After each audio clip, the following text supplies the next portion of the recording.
Nung nagkaroon sila ng illegal quorum, nagtrabaho ba sila? Hindi naman eh. As a matter of fact, nag-work from home pa nga, di ba? Kesyo may threat. So kalokohan po yung dahilan na yan. Yan din ang ginagamit na dahilan ngayon ni Senator Joel Villanueva. Magtrabaho na lang tayo, wala dapat ditong paghati-hati. Kalokohan. Alam mo, Senator Villanueva, nakakahiya ah. Kasi pastor ka pa naman.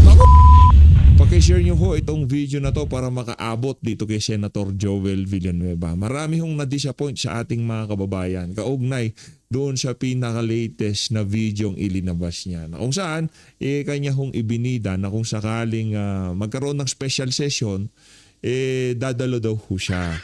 Diba? Doon ho talaga napagtibay yung suspecha ng ating mga kasama, ng ating mga kababayan na talagang tumiklop na ho siya sa pananakot na ginagawa ng Malacanang. Pero bago ho yan, isang like at isang subscribe. Masaya na ho tayo dyan sa mga gusto sumali sa ating community. Yung join button nandyan lang ho sa baba.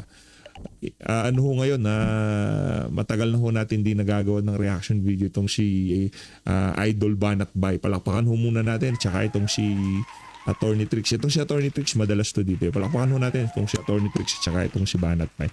Unahin na ho muna natin itong mga banat nitong si Banat Bay. Ano ito kumbaga magkaparehas kami nung pananaw doon sa ilinabas na video nitong si Franco Mabanta. Huwag mo kayo magpabula dyan. Naknantoka, nag-aano siya namamangka sa dalawang ilog. Habang nagpapakaaso kay Marcos Jr., sabay bola niya naman dito kay VP Sara. Anong klase yun? Di ba? Tayo, mga taga-suporta ni dating Pangulong Rodrigo Duterte, hindi pwede yung tayo dito, yung gray area. Hindi pwede dito yung maligamgam, nga. Dapat kung Duterte ka, Duterte ka. Ngayon kung hindi mo kayang idawit ang si Marcos Jr. dito sa skandalo ng mga anomalyang flood control, malaki problema mo. Kaya para dito kay Franco Mabanta, ito si Banat Pai, siya ang babanat sa'yo. Game! Naku, walang sounds. Bye. Ang video ni walang kasalanan si Marcos. Nako. Kung paniniwalaan mo ang video ni Franco Mabanta ng PGMN. Yan. Kasi yan ang laman ng kanyang video. Yan. Tila hindi talaga ito nagsasabi ng buong katotohanan. Yan. Kasi sinisi niya ng todo si Romualdez. Uy, Franco Mabanta, manood ka dito kay Idol Banat Bay. Nabalagbag ko na yun si Franco Mabanta. Nakatawa ko, di ako nakatagal doon sa video niya. Nagpapantig ang tenga natin. Kada banat niya na Martir Romualdez, di ba? Hindi po siya makakit sa Malacanang. Bakit? Boss niya si Marcos Jr. Yan ang problema. Kaya sinasabi ko sa inyo, mag-ingat kayo sa mga pinapakinggan nyo. Yung PGMN na yan, delikado ho yan. Hindi naman sa sinisiraan ko ho yung, di ko alam, attack network yan. Di ba? Ginagamit nila, pinapakita nila. Yung pag-establish niya ng PGMN, marami kaming tagapanood. Marami kaming total views, marami kaming mga followers sa ating mga yung tipong nag-advertise pang walang hiya. Naknanto ka, di man mabanata si Marcos. Anong klase yun, di ba bay? Yes, na alam naman ng mga Pilipino na hindi magagawa ni Romualdez ang kanyang mga plano at ang kanyang mga ginawa kung walang basbas ng presidente. Una sa lahat, ang budget nagsisimula sa presidente at nagtatapos sa presidente. Isa pa, yung kalokohan na ginawa nila sa paglipat ng budget ng PhilHealth at ng PDIC, executive yun. Desisyon yun ng presidente. So, bakit lang si Romualdez ang panay sinisisi ni Franco Mabanta? Opo, si Romualdez ay malaking dahilan kung bakit po nagkaganyan-ganyan ng budget. Pero halata naman masyado na nililigtas si Marcos. Kaya huwag tayong basta-basta maniniwala sa mga ganyan tao. Ang tawag dyan pagda-divert. Kaya mga banateros, huwag tayong maniniwala sa mga ganyang pahayag. Mga banateros, huwag maniniwala sa mga yan. At isa tayo sa mga banateros. Idol natin yan si Bay. Diba? Idolo yan si Bay. Walang pang natin si Bay. Diba? Nung napanood ko to, pares pala kami ng pagbasa ni Bay doon sa mga banat ditong si Franco. Mag-ingat po kayo. Sa mga nagpapanggap na kala mo talagang para sila sa katotohanan. Anak na to ka, maliho kasi na banat ka ng banat kay Martin Romualdez. At pagka dahil nga naman hindi mangyayari yun kung walang basbas ng Malacanang, bigla kang titigil. Malaki problema mo no. Diba? Hindi pwede yung ganoon. Ngayon, tapos bigla ka susundot na dahil alam niya malakas si BP Sara. Respetado ko yan si BP Sara. Gito, kabalbalan. Hindi ganoon. Kung babanatan mo, babanatan mo. Kung sa issue ko kasi, alam ng mga kasama natin dito sa PH Update yan, ang may malaki ko lang ho dito sa inyo, pag tayo bumanat sa isang issue, nag-all out tayo. Di ba? Walang walang sacred goat, sacred cow. lahat pagka may kasalanan, walang yung segue pa no kagaya ng ginagawa ng PGM. Hindi tayo bilib dyan sa ano na yan. Dyan sa PGM. Kasi alam nyo, kitang-kita natin na yung kanyang pagsisisi kay Romualdez ay out of revenge, not really out of gustong malaman ng katotohanan o mahalang bayan. Magkaiba kasi yun eh. Maaaring sinisisi mo yung tao dahil lang galit na galit ka. Anong pinagkaiba mo kay Trillanes? Wala. Anong pinagkaiba mo kay Luistro? Wala. So kung talagang para ka sa katotohanan at para ka sa bayan, dapat sabihin mo talaga kung sino yung salarin o yung pinaka-mastermind. Naniniwala tayo na hindi yan magagawa lang ni Romualdez. Hanggang ngayon nga, hindi pa nakakulong si Romualdez eh. Pero yung mga ibang wala namang ginawa, nag-criticize lang sa gobyerno, nakakulong na. Alam niyo kung bakit? Kasi nga, sabi ni Romualdez, I will not go down alone. So malamang sa malamang, natatakot ang presidente dahil pag nilaglag niya si Romualdez, malamang ilaglag din siya nito. Doon pa lang sa statement na yun, alam mo na merong mas mataas na tao dito sa korupsyon na issue na ito. Correct. Kaya mga kababayan, huwag palilin lang. Laging mapagmatsyag dahil may mga tao talaga na iiwas ang sisi kay Marcos. Maliwanag ho yun mga kababayan. Kaya ako, yung mga pambubola nila na yan, hindi tayo madadala dyan sa mga pambubola ng prangko mabanta. Wala tayong beef dyan sa mama na yan. Wala tayong galit dyan. Pero yung kanyang pagpupustura na tila bagang concern siya sa kaban ng sambayanan, gayong pirma ni Amena Pangandaman at Marcos Jr. bago mailabas yung pondo na yan, ay meron ho tayong problema dyan. O, dito ho tayo. Share nyo ho itong video na to ha. Gusto kong makaabot to kay Senator Joel Villanueva. Paki-share nyo ho ito. Please. Dalang lang natin maging bisita dito si Bay. O ito, pakinggan na to. Senator Joe. Nako, ito na. Senator Joel Villanueva. Gusto ko buo eh. Gusto ko ho natin buo.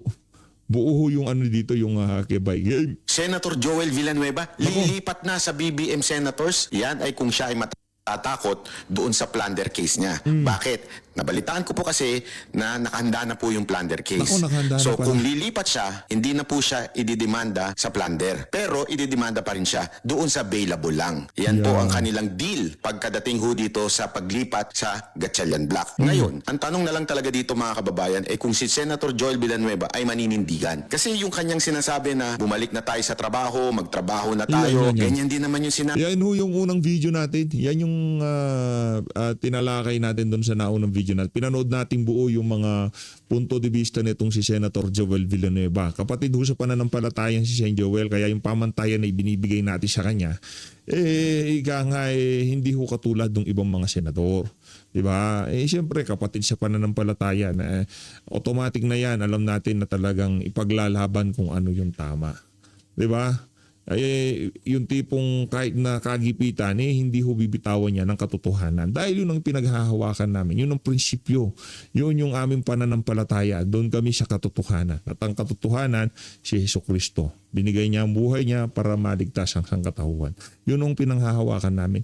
Ngayon, kung alam ni Senator Joel Villanueva ang katotohanan, dito sa pinaglalaban nila, dyan sa paksyon ni Senator Alan Peter Cayetano, at kahit alam na niya kung anong totoo dyan, pilit pa rin siyang nabali o pumunta sa kabila dahil lamang sa pananakot sa kanya. Malaki hong problema natin dyan. Kaya di ba, may talagang sobrang na-disappoint ho tayo doon sa kanyang pagsasalita. Siguro nabalitaan na ng kampo ni Senator Joel Villanueva, nakahanda na yung plunder case niya at nangangati ng talampakan ng 12 senador at gustong-gusto na nilang mag-special session para ma-legitimize na. Kasi illegitimate ho sila ngayon ma-legitimize na yung kanilang pagiging lideran dyan sa Senado, di ba? Gusto ko nilang gawin na natin legit, di ba? Kasi hindi nga sila legit ngayong mga panahon na to. Yun ang ating nakikita dito. Kung pinanghahawakan natin katotohanan, tinatayuan natin katotohanan, bakit dito sa isa na to? Hindi ho life and death ito. Di ba? Hindi ho kaligtasan ng pinag-uusapan natin dito. Plunder case lang. Siguro pwede sabihin PH, linalang mo lang yan kasi hindi ikaw makukulong. Hindi naman akong tumakbo. Sa pagpasok mo sa politika, ika nga kasama sa package deal yan. Kasama sa ika nga risk yan na pwede mong abutin pagka nagkataon. Di ba?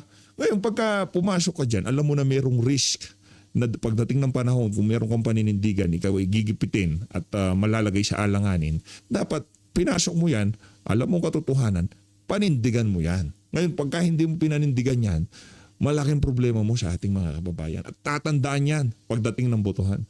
Sabi nila noon, di ba, naalala ninyo? Nung pinipilit na umattend ng Cayetano Black doon sa kanilang session, sabi magtrabaho na daw. Nung nagkaroon sila ng illegal quorum, nagtrabaho ba sila? Hindi naman eh. As a matter of fact, nag-work from home pa nga, di ba? Kesyo may threat. So kalokohan po yung dahilan na yan. Yan din ang ginagamit na dahilan ngayon ni Senator Joel Villanueva. Magtrabaho na lang tayo, wala dapat ditong paghati-hati. Kalokohan. Alam mo, Senator Villanueva, nakakahiya ah. Kasi pastor ka pa naman eh. Naku, Tapos ganitong bagay lang. Yan ang nga ba sinasabi ko. Ikaw, Saint Joel, ha?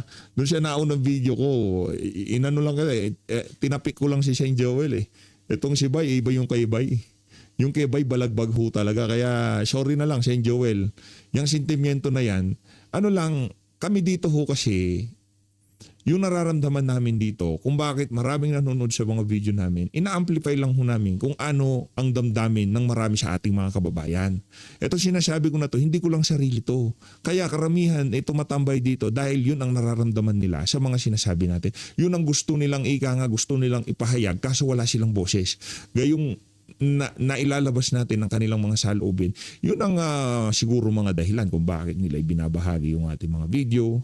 Di ba? Yun ang mga dahilan kung bakit talagang nag-i-interact sila, nagla-like, nagsishare, nagko-comment. Yan lang naman ho yan. Kaya pagka ito, narinig na ni Senator Joel Villanueva, abay mag-isip-isip ka na. Yung mga panahon na to hindi nakagaya noong 90s. Pagka nakagawa ka ng kabalbalan, nakakalimutan yan ng ating mga kababayan. Kung sakaling sumama ka sa paksyon itong si Marcos Jr. Sa tingin mo ba, susunod na eleksyon, kahit na alam kong kapatid ka sa pananampalataya, ikukonsidera pa kita, ikakampanya pa kita sa mga ilang mga viewers natin dito sa PH Update. Diba? Siyempre, kung merong tao dyan na alam natin na may paninindigan, merong Rodante Marcoleta, merong Mike Defensor, Mike Defensor, malaki na hulugin niya sa ano niya. Di ba? Sa mga business niya. Pero tuloy-tuloy lang sa paninindigan. Merong Pastor Kibuloy na nakakulong ngayong mga panahon na to pero nakikipaglaban pa rin. Di ba? Nakikibaka. O merong, sino pa ba pwede nating itakbo dyan?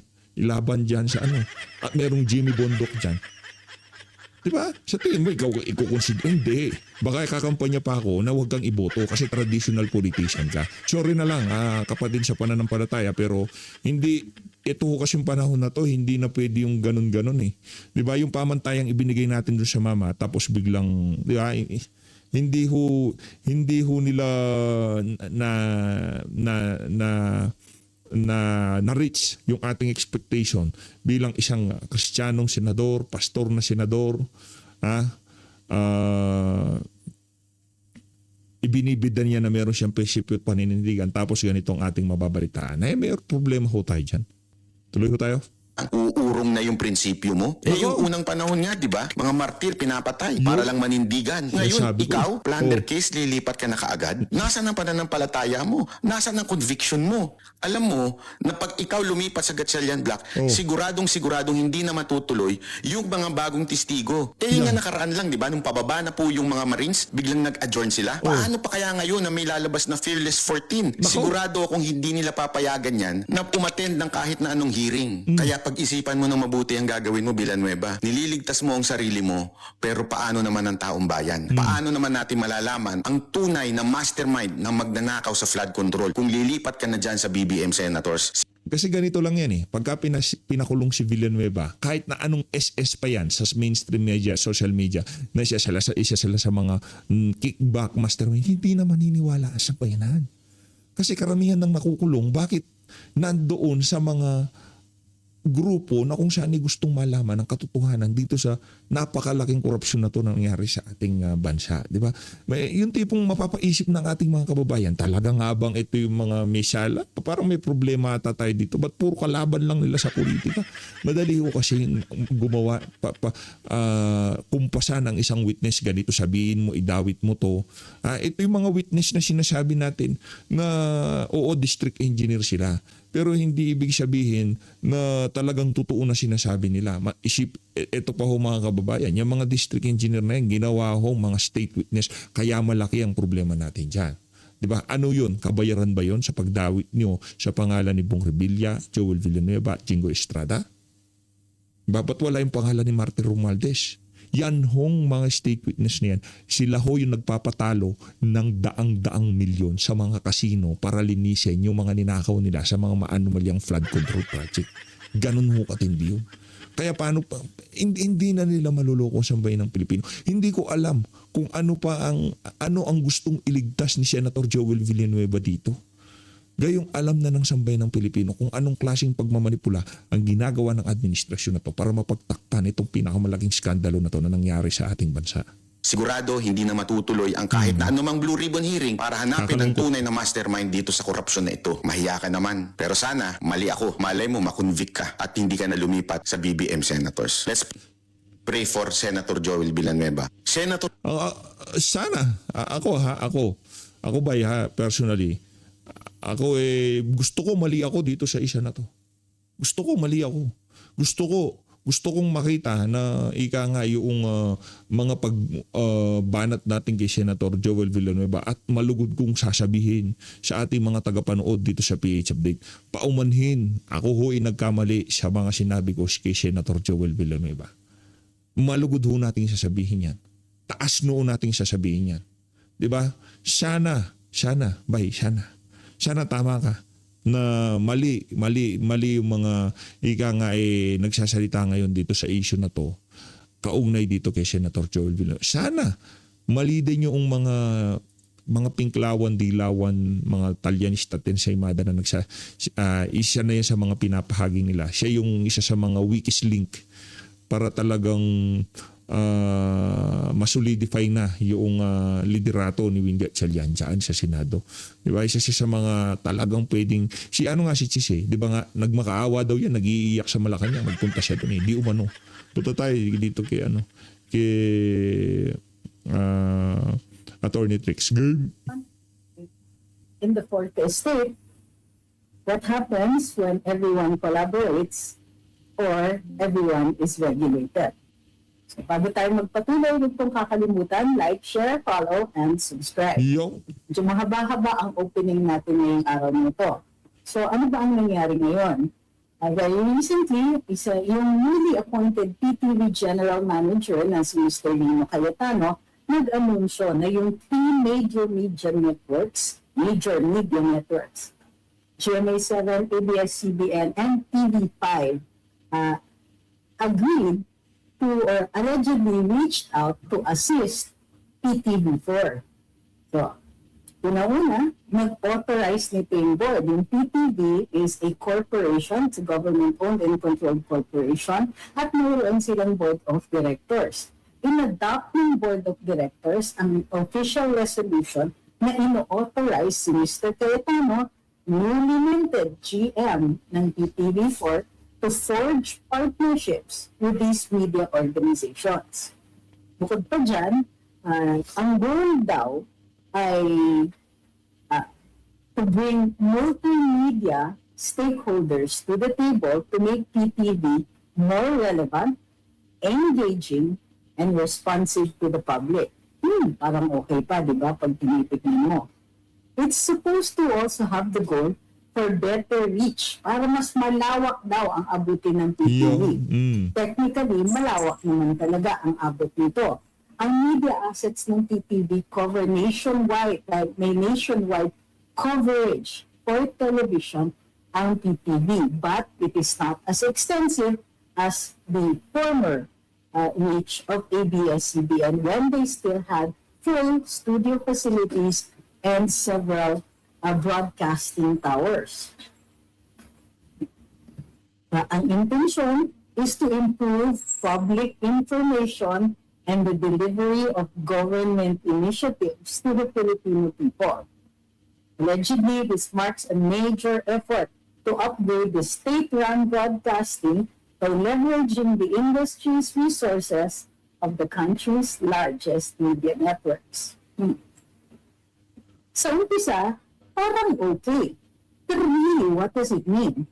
It means that it is ushering a new era of collaboration between the major media giants and PTV, the government-owned and controlled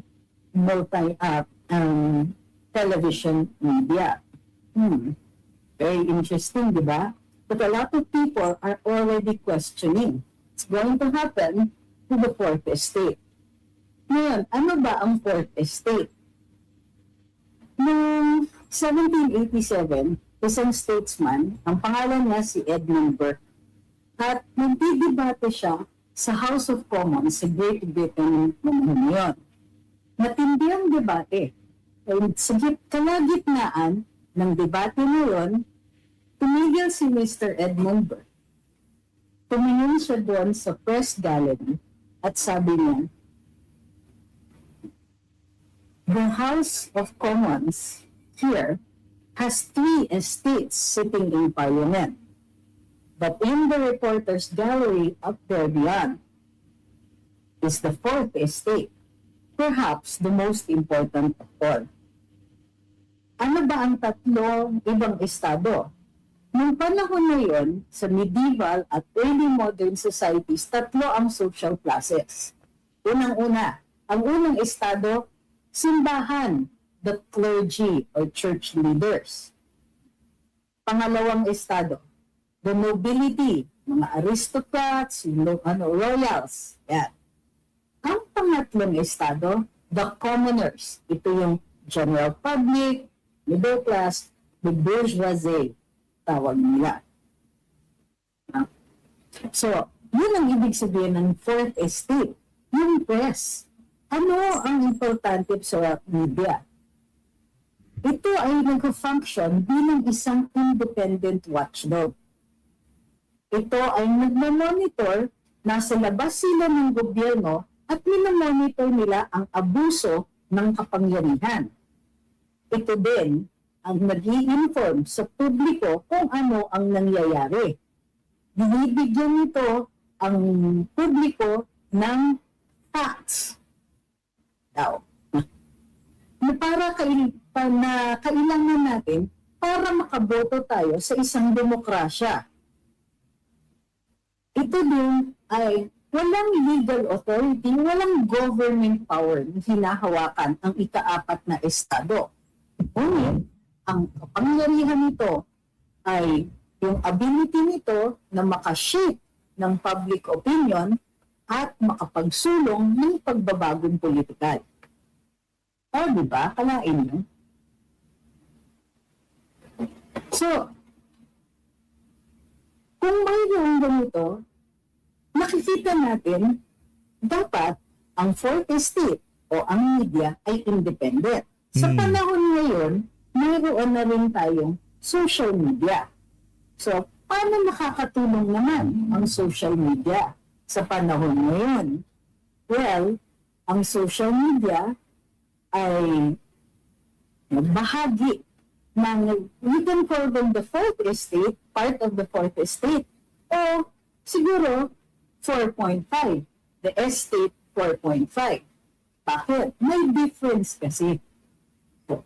Ang social media, unlike traditional media,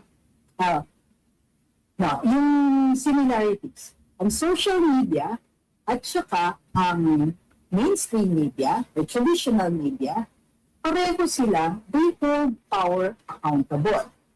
May mga citizen journalists na gumagamit ng social media para magsalita at magpahayag ng kanilang kaalaman. Nagre-report sila. At in many instances, kapag sila po ang recipient ng mga exclusive na information o mayroon silang sariling kakayahan o kaya expertise para i-interpret yung information na yon, nakakagawa din sila ng ginagawa ng mainstream media. That is, exposed government and corporate misconduct. But in social media, they can do that in real time. Nagiging source din ng news ang social media. Ganyan po ang nakikita natin na ginagamit ng mainstream media ang mga impormasyon na nanggagaling sa social media at ito din ay pinapalaganap nila. Both social media and traditional media help influence elections, help create policy, and help social movements. Ang pagkakaiba, ang social media, unlike mainstream media, because many times it is in real time, sometimes social media also relies on information that is coming from traditional media. According to the fourth estate or to journalists, journalism or the traditional fourth estate, they use professional editors, they use fact checkers, they have a system to check or vet information. Mayroon silang mga boss na nagsasabing, pwedeng iran yan, pwede rin hindi. Mayroong curation ito. Ang traditional media, nagko-curate din sila. Pag sasabihin hindi, at hindi rin natin masasabi na completely objective ang traditional media. Kasi doon pa lang sa pagpipili na kung anong mga istorya ang ilalabas nila o kung anong anggulo ang pipiliin nila, they are taking a stand. Meron din silang mga tinatawag natin na editorial policies.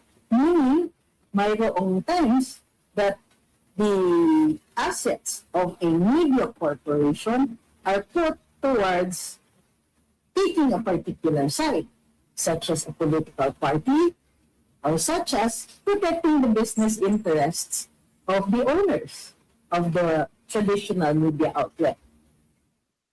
Unlike traditional media, social media has two-way communication. There is interactivity. So, there is also still a means to correct itself, but it is not the same kind of means that traditional media uses. So, meron tayong fourth estate, meron tayong possible estate 4.5. Diba? Pero bakit tayo nagdadalawang isip tungkol dito sa parang magiging collaboration between PTV and other media outlets, particularly those in the private sector? Actually, pag nagkataon, formality lang naman yung mangyayari na yan sa PTV at sa mga malalaking TV stations sa ating bansa, di ba? Kahit wala namang collaboration, ano lang naman yan, kumbaga, para mema lang yan si Cayetano, yung kapatid nitong si SP Cayetano, no? Mema lang na pagpasok niya sa PTV, meron siyang gagawing bago. Hindi bago yan, yung collaboration. Yung port state kung tawagin na dapat independent, matagal na huyang na-infiltrate ng mga bangag at magnanakaw sa pamahalaan. Collaboration between dominant mainstream. Sige nga, sang-ayon ho ba kayo dun sa sinabi ko na yun? Mag-comment nga ho kayo sa baba. Kung merong bago dyan sa mangyayari na yun na collaboration o pagpapalakas ng ugnayan sa pagitan itong government-owned and controlled station, saka itong mga giant network na to, mga press cartel, di ba? Ano bang bago doon? Yung mga si Anticlair, mas yung exposure niya dito sa mga lagi naman siyang interview diyan. Wala nang bago doon. Pagdating sa fake news, ganun din. Number 1 yung mga network na yan. O pagdating sa pagtira sa mga Duterte, ano ba bago? Lahat na since 2016, yung mainstream media na yan, hindi naman nila ginagawa ang tungkulin nila na ibalita yung mga magandang bagay na nagawa ng administrasyon ni Tatay Digong. Puro negatibo. Yung mga positibo, hindi nila nilalabas. So, yung collaboration na yan, sa tingin natin, matagal na nangyayari yan. Ipoformalize lang nitong si Lino Cayetano ba yun? Media and government media poses a threat to free speech. Bakit? Normally, hiwalay yan. Gaya nga ng sinabi natin, ang fourth estate, labas yan sa gobyerno. Hindi yan kasama dun sa nobility, hindi yan kasama dun sa clergy, at hindi rin sila normal. Sarap sanang isipin ganun eh. Kasi pagka naririnig ko tong si Enlingaw, para siyang undersecretary na pinagtatanggol si Marcos. Okay sana na ganun eh. Di ba? Kasama dun sa sa common people. Diba? Pero, once they merge with government, nagkakaroon na sila ng ibang level of power.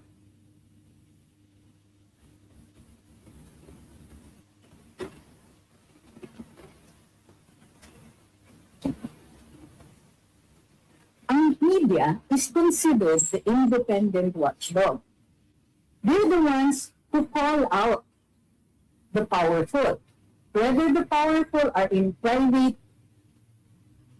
private domain or in the public one, which is government.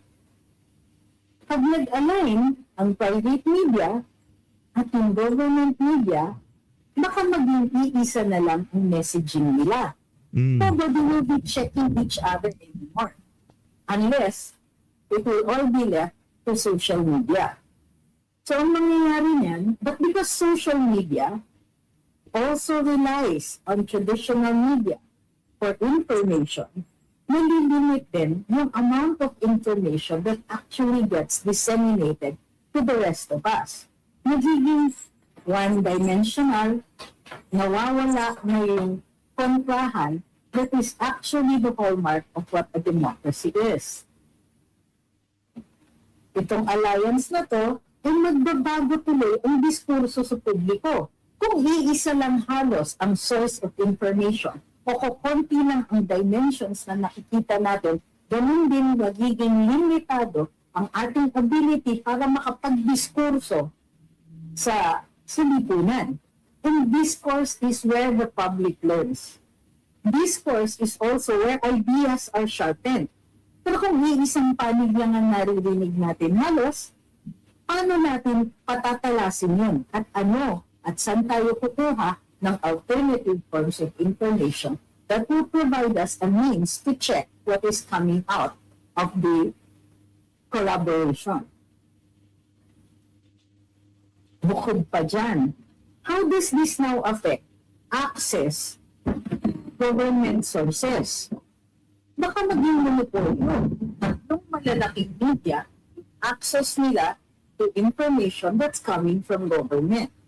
Wala pa kasi maliwanag dito sa collaboration na ina-announce ni PTVGM Lino Cayetano kung kaya't it is normal for us to question. How is this going to work? At ano yan? Kapamilya, kapatid, kapuso, ngayon, kasabwat? Kasabwat? Aray mo. Furthermore, di ba? Dati, ang pinoproblema natin is napakaganado ng gobyerno na mag-propose ng regulation dito sa social media. Pansinin nyo, all over the world, meron namang some kind of regulation, such as, but not limited to, the same ways that we provide certain limitations to free speech. This is how it works sa legal system. The rule is free speech. The exceptions are when that speech causes damage. Halimbawa, damage to the safety of the state, to the safety of the people, damage to reputation. When it threatens the existence of the state. That's why may mga laws tayo against inciting to sedition, rebellion, terrorism, war. May mga speech din that cause damage but are not necessarily inciting. Halimbawa, pag sumigaw ka ng sunog sa loob ng sinehan at magkakos kayo ng stampede, that is a form of free speech that is also regulated because it causes damage.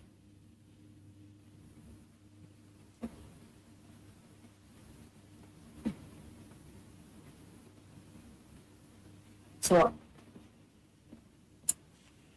pagka nire-regulate natin beyond the rules that are already there, if there is no, there's also, nga pala, different levels of what we consider as damage. Halimbawa, sabi ni Justice Leonel, dapat i-decriminalize na ang libel kapag ang nagre-reklamo ay mataas na government official. To which I agree, by the way, ha? Kasi, ano ang damage dyan? In fact, it is in the interest of the public that we know what our public officials are up to And therefore, we encourage as many people as possible, or we give a wide latitude to the public to comment on their behavior and on the things that they do. Or regulating social media beyond what is already in the law must be subjected to strict scrutiny. Yung mga sinasabi, halimbawa, o yung ginagawa ng Kongreso na pinapatawag ang mga bloggers or even other media and asking them about what they had written, sometimes shaming them, sometimes subjecting them to abusive language intended to shame, intended to keep people from openly criticizing government actions that go through government actions or actions of its officials. Nowadays, ang nakikita natin, maraming dangers yung ating mga ang ating kalayaan magsalita at magpahayag. But this collaboration, it also presents an additional one that we didn't see coming. So what is your take on this? Sabihin niyo sa akin, ano sa tingin niyo? Ito po ba ay sa ikabubuti natin? O nababakura na ang impormasyon na nagiging available sa atin? It's bad enough that mainstream media doesn't like social media. They don't like us being sources of information.